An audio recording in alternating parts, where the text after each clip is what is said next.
নারিকেল গুড় আর চাল ভাজার নাড়ু কার না পছন্দ? আমার তো অনেক বেশি পছন্দ। যদিও এত বেশি পছন্দ তাও ব্যস্ততার জন্য অনেক সময়ই ভাবি তৈরি করব, কিন্তু তৈরি করা হয়ে ওঠে না। হ্যালো এভরিওয়ান, আসসালামু আলাইকুম। কেমন আছেন সবাই? আজকে নারকেল গুড় ভাজা চাল দিয়ে নাড়ু তৈরি করা হবে। প্রথমে চালগুলো মিনিট ভিজিয়ে রেখে এগুলো যখন একটু ফুলে আসবে তখন চালগুলো চুলায় ভেজে নিচ্ছিল আম্মা। যেহেতু অনেকগুলো চাল ভেজানো হয়েছে তাই চালগুলো ভাজতে অনেক সময় লাগছিল। চালগুলো ভালোভাবে ভাজা হয়ে গেলে চুলা থেকে নামিয়ে নিচ্ছিল।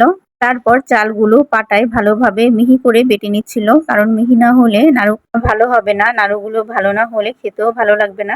এগুলো বাটা হয়ে গেলে আমরা নারকেল গাছের নিচে চলে আসলাম নারকেল পাড়ানোর জন্য। নারিকেল গাছে অনেকেই উঠতে পারে না, তাই আমাদের গ্রামের একটা ছেলেকে নারিকেল গাছে উঠতে বললাম। ও নারিকেল গাছে উঠে আমাদেরকে কয়েকটা নারিকেল পেড়ে দিল।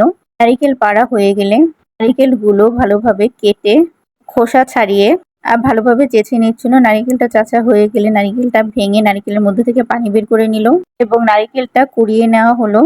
এখন নাড়ু বানানোর জন্য গুড়গুলো ভালোভাবে থেতো করে নিচ্ছিল।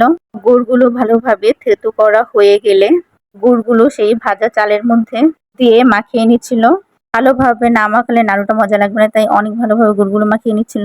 গুড়গুলো দেওয়া হয়ে গেলে নারিকেলগুলো তার মধ্যে দিয়ে আরো ভালোভাবে মাখিয়ে নিচ্ছিল এবং পুতা দিয়ে সবগুলো ভালোভাবে মেশানোর জন্য মাখিয়ে নিচ্ছিল। নারিকেলগুলো সব একবারে দেওয়া যাবে না, তাই আমরা একটু পর পর কিছু নারিকেল দিয়ে সেটা মাখিয়ে নিচ্ছিলাম। অবশেষে আমাদের কাঙ্ক্ষিত নাড়ু তৈরি হয়ে গেল। নাড়ুগুলো আমরা গোল গোল করে রাখিনি, এইভাবে করে ফ্রিজে রেখে দিয়েছিলাম। আর এইভাবে নাড়ু বানিয়ে ফ্রিজে কিছুদিন সংরক্ষণ করতে